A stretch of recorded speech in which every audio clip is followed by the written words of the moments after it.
We start this series off at the hospital with seeing our main character, Sakuto, tell someone named Kana that he promises to get medicine for her.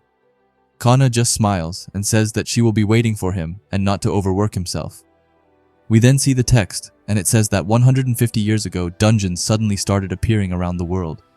It is now the era where humanity, endowed with supernatural abilities called jobs, seeks the treasures that lie in the deepest depths of these dungeons, and explorers risk their lives venturing into the dungeons, seeking the pinnacle of treasures, a divine medicine that heals anything. We then get right into one of those dungeons, where we see a swordsman attacking an ogre-looking creature while saying that this is the end for him. The ogre tries to fight back, but the swordsman tells him that he is too slow, and he cuts him in half. The swordsman then turns back and says that it's like he thought, and that their skills are enough even when up against high-level monsters, and that he is leaving the body up to none other than our main character, Sakuto, who is affiliated with the Bravers, and his job is a dismantler. The swordsman and the others walk out of some sort of passage and talk about quickly grabbing the treasure and heading back home, as they also have to celebrate clearing this high-level dungeon. Sakuto then dismantles the ogre, and he tells the swordsman that he is done. The swordsman says that they got an item box, which is insanely rare. He then compliments Sakuto before asking if he can have a word with him. Sakuto asks if they can't talk when they come back, but he says that he wanted to tell him now. So he puts his hand on Sakuto's shoulder and coldly tells him to leave their party and to end their relationship here. We then learn that he is called Toshiko. Sakuto is stunned, and everyone else behind Toshiko, Ryota, Keiko, and Mizuho, are all hanging their heads. Mizuho comes forward and says that there is no use in discussing it here, but Toshiko says that it's the same whether they discuss it before they get back or not. Anyway, Toshiko then tells Sakuto that the four of them decided that before. Sakuto gets mad as he hears this and asks them why, but Toshihiko just tells him to listen and that the four of them were blessed with exceptional jobs, but Sakuto, on the other hand, didn't. He says that a dismantler is useful, of course. It normally takes time, and Sakuto can dismantle the bodies in an instant, and he can carry as much as he needs with his dimension box. On top of that, there's no one else with the same job as him, and when you put it that way, there are only positives. However, that's also it. Toshihiko says that you can have anything dismantled for a fee, but now, with this item box, Sakuto's dimension box ability is effectively replaced. Toshihiko puts his hand on Sakuto and says that from now on, enemies will keep on getting stronger, and that someone like Sakuto, who is only good for guarding luggage, is simply in their way. Toshihiko then gets close to Sakuto and whispers in his ear that he has always hated him, all the way from the beginning. Toshihiko then leaves, and the others thank him for everything and apologize while leaving. Sakuto left behind crying. He says that they were friends, right? Even childhood friends, and that they invited him into the party in the first place, and now this. Sakuto tries to walk. However, he says that his legs feel heavy. Sakuto continues walking and saying that with a skill like his, even if he joins another party, then the same thing is bound to happen. He then trips on a stone before he starts to cry, saying that there's nothing else he can do anymore. Anyway, Sakuto then goes back to the World Explorer organization and the dungeon room entrance. As he enters, he hears a ton of people arguing. A girl says that it doesn't change anything and that their comrades were still killed. Sakuto just looks at her and wonders what kind of job she has, saying that in this era, everyone receives a job when they turn 10 by touching a monolith. Suddenly, as Sakuto then puts his hand on the teleportation thing, someone screams at him, asking if he didn't just come back from a mission, saying that he should rest and that if he goes back in, then he will die. Sakuto just thinks that if you receive a good job, then you win at life, but the others, they lose at life.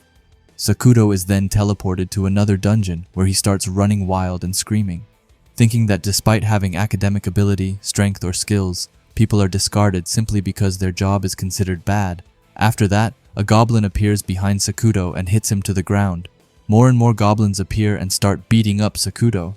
Meanwhile, he just thinks that for the losers to obtain the elixir is beyond the realm of dreams. It's completely unreasonable and unfair, and the uncertainty in whether even risking one's life would be enough. But even then, receiving a job is still better than nothing, and the ones who suffer the most are the ones who don't receive anything. We then get back to Sakuto, who is getting punch after punch hit towards him, and he starts to think that he's beginning to lose consciousness. In the last second, he says Kana's name, and we then get to Kana and her roommate, Maya. Both of them suffer from magic overload syndrome, and both of them are jobless. Kana says that she wonders if they are at it again. However, Maya says that if Kana sighs so much, then she will miss out on the happiness in life. Kana says that this illness is the furthest from happiness though, and Maya says that it's a mana discharge deficiency, and that there's over a 90% mortality rate by the age of 25, and that there's no cure other than the elixir, ending it by saying that truly the future for them is pitch black. But still, Maya tells Kana that she can't give up, and that Sakuto is doing his best for her after all. Kana tells her that she doesn't want him to throw away his life for her, but Maya tells her that he always seems happy whenever he comes to visit. Kana then just lightly punches her in her head. Maya then asks Kana to tell her how her and Sakuto first met. Kana says sure, but warns her that it's not much a story, but Maya says that it's fine. Kana then explains that her and Sakuto live next door to each other, and that they have been together ever since they were little. They went to school together too, but halfway through middle school, the symptoms of magical overload syndrome started to appear. However, even then Sakuto never abandoned her, and he has always come to visit her in the hospital the entire time. Even now when he's working hard for her sake, Maya gets happy and says that it's why she still has a chance, and tells her to be positive.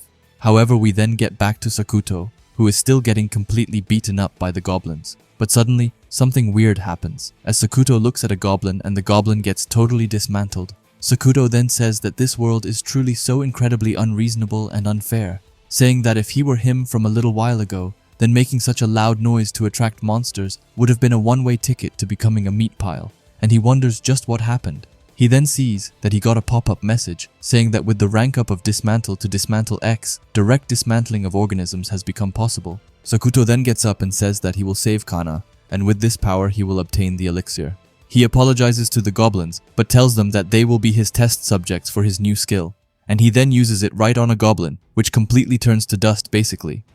Sakuto is amazed and says that just like that, in the blink of an eye, he disappeared, thinking that if he doesn't adjust the power, he'll end up running the materials through, and that he also needs to be more careful of surprise attacks.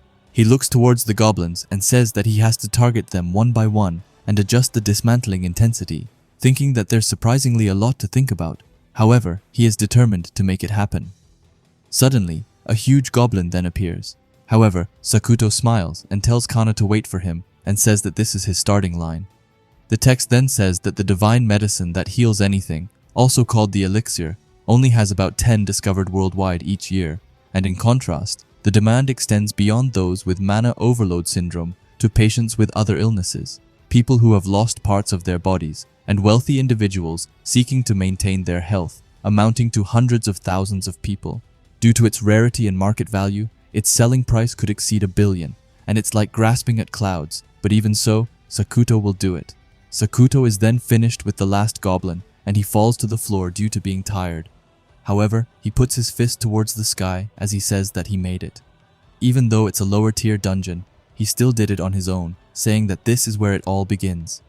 After that, he leaves the dungeon and goes home, where his stepsister Erika, who is a prop master, jumps towards Sakuto and tells him that she was worried sick because he wasn't coming back, but she then welcomes him home. Sakuto then explains that he got kicked out, and Erika can't believe it, saying that they were so enthusiastic about inviting him. Sakuto says that looking back, he can kind of see how Toshiko was feeling. However, Erika doesn't agree, as she says that she doesn't get it, and asks if Sakuto is really okay with this, and that at this rate, Kana could be in danger. However, just then, Sakuto tells her about his dismantle power getting a level up, which is something that freaks Erika out again. She starts crawling at the table to him and says that it's expected. From Sakuto, she then takes his hand and says that once she graduates from school, they can form a party together. But before she can even finish her sentence, Sakuto already screams that he can't do that. He tells her that both of their parents died in a dungeon and that he doesn't want to go through that again. Erika then asks if that isn't selfish, as Sakuto is already working as one. However, he tells her that his job is suited for dungeons, while her job is like a money printer for companies. He then asks for her status card, but is surprised by something. Erika asks what's wrong, but he says that it's nothing, and that they are going to visit Kana tomorrow, and tells Erika to go to bed early. The next day then comes around, and Sakuto tells Kana that he really wanted to come yesterday, but that he couldn't. Kana says that it's okay, and that what's more important is that he is safe. They then start holding hands, and both Maya and Erika remind them that they are still here, and not to go making their own little world. Maya then asks Sakuto about his first high-level dungeon, and he then tells them everything about his level up and him getting kicked out of the team, which shocks both of them. Maya then says that it means that Erika and Sakuto should form a party together, which was what Erika also said yesterday. Maya then says that, after all, Erika has an amazing skill, which is the item drop quality and amount increase, saying that with Sakuto's power, they could beat high-level dungeons, and then Erika could increase the drop rate and number of elixirs that'll drop. Both of them then get right up to Sakuto's face and ask if that's fine. Sakuto doesn't know what to say, so Kana speaks for him as she says that she understands his feelings and that dungeons aren't as easy as some might think, and that Sakuto doesn't want to put his only family left in danger. Erika, however, then says that if the two of them team up, then maybe they can get an elixir for Maya. Maya tells them that she is fine and that she just happened to be in the same room and not to worry about her. However, Erika insists that they are not going to leave her out. Sakuto is still hesitant. However, Kana says that there's still a lot of time before Erika graduates and that he has time to think about it, and they then decide to do that. We then get to a few days later, where Sakuto enters a forest-type dungeon. He says that he's been doing cave types for a while, so this is perfect, as he needs to practice his dismantle in various terrains. He then runs into the forest, and he finds a lot of monster, which he can use his dismantle on. He then walks for a bit before he finds two adventurers sitting by a tree. Sakuto right away sees that the man has lost his arm. However, the man right away asks Sakuto if he can help her friend as she has gotten poisoned. Sakuto says that he is on it and sees that the poison has probably circulated already and that it's too late to use an antidote potion, and wonders just what he should do when suddenly he thinks that with his ability, if he can dismantle living beings like that, then in theory, he could adjust it to specifically break down the toxins in her body. But if he makes a single mistake, then he could end up killing her. However, even with the thought of that, he thinks that there is no time and goes for it. And he then uses his Dismantle X microbreaker. We then hear that the man saying that they had 3 more members, but that they sacrificed themselves to help them escape. And then suddenly the girl opens her eyes and the man runs towards her in an instant and he starts to cry and apologizes for everything. The man then thanks Sakuto and that if he hadn't come then everyone's sacrifice would have been in vain. However, Sakuto just says that he should have been here sooner. But the man disagrees before he introduces himself as Yudai and says that the girl's name is Kazue, and she then thanks Sakuto. They then question where his party members are, but Sakuto doesn't know what to answer, so the man asks if he is going solo, and Sakuto says that he is and that a lot has happened. He then tells them that he will escort them to the entrance.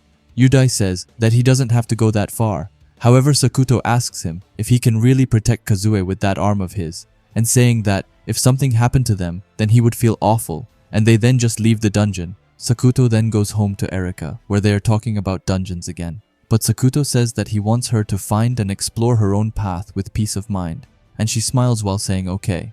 We then get to the graduation day, where we see Erika and Sakuto, who is there to congratulate her. They look happy as they are celebrating, and Erika thanks him for coming. Sakuto then asks her if she wants to stop by anywhere, and Erika tells him that Sakuto himself told her to find her own path, telling Sakuto that he said that she couldn't join his party, but that he didn't say that she couldn't become an explorer, and she then declares that they are going to the explorer registration, which completely catches Sakuto off guard and shocks him to his core.